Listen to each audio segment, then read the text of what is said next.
5 микрофон. Рахмат, урматтуу төрага. Урматтуу депутаттар. Мына жакында көрдүңүздөр, Бекзат Эсенбаев деген биздин аскер мөөнөтүн өтөөчү биздин жаранды прапорщиги катуу сабап жакында больницага түшүп, азыр оор акыбалда турат.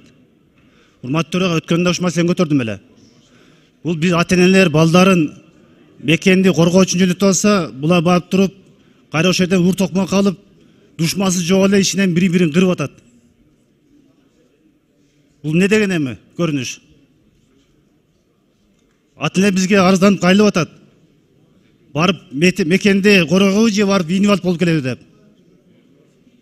Өткөндө айттым эле, урматтуу төрага. Сиз протокол ташып берем дегенсиз, бирок аппарат бербепсиз. Азыр берип ушуну парламент көзөмөлгө алыш керек. Бул не деген армия? Биз балдарды мекен коргоо тарбиялайбызбы же барып ошол ур токмо калып инвалид кылабызбы? Генерал прокурордун милдет аткаруучуга тапшырып бериңиз, өз көзөмөлгө алсын, парламентти көзөмөлдөсүн элдин атынан. Ушуну урматтуу төрага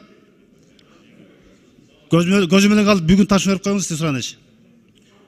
Рахмат. Протокол тапшырма беребиз. Мурункусуна да бергенбиз. Аппарат жибергиле тиешелүү органдарга.